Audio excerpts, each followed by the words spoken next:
Toujours dans ce registre, barrage de Saman-Déni, troisième plus grand barrage du Burkina Faso, Saman-Déni, d'une capacité de 1,50 milliard de mètres cubes, s'étend sur plus de 53 km carrés avec une superficie inondée de 153 km carrés et qui va permettre également la création de plus de 21 000 hectares de terre, l'implantation d'une zone agro-industrielle, la production d'électricité, mais aussi le développement des ressources éthiques.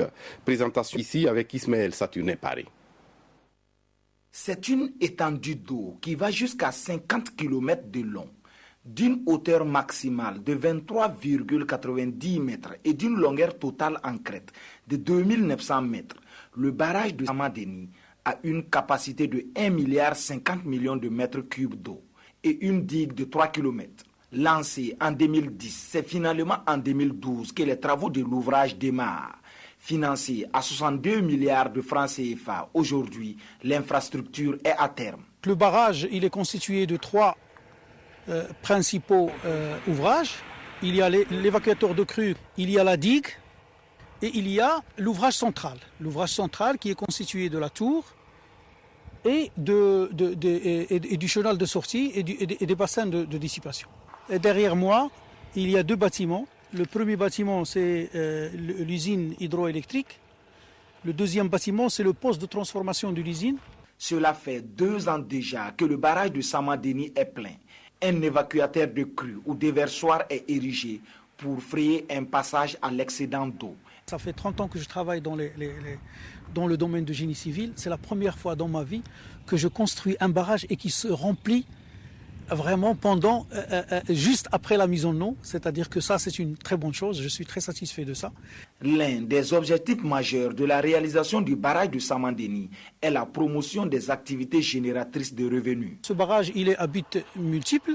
La première c'est l'irrigation, comme vous voyez, par là on va faire sortir de l'eau en période sec, on va donner à la population les eaux pour pouvoir irriguer leurs champs. Le deuxième but, c'est la production d'énergie électrique. Donc c'est par là aussi où on va sortir l'eau à travers les conduites usinières et faire tourner les turbines et après produire l'énergie électrique. Le troisième but, c'est l'eau potable. Le quatrième but, c'est la pêche. Comme vous avez vu, déjà la pêche, il a déjà commencé. Nous sommes ici à la tour de contrôle du barrage de Saman-Déni. C'est dans ce bâtiment que toutes les installations sont pilotées.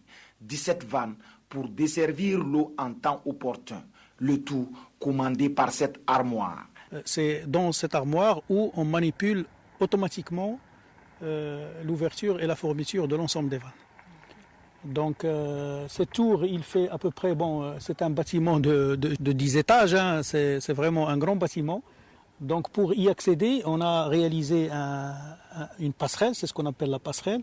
C'est comme un pont pour entrer à l'intérieur de la tour. Selon les ingénieurs, la réalisation du barrage de Saman-Déni ne s'est pas faite sans difficulté. Cela à cause notamment des exigences de l'infrastructure. Les difficultés qu'on a rencontrées, d'abord, c'est le ciment. Donc le ciment, nous étions obligés de l'acheminer depuis la Côte d'Ivoire.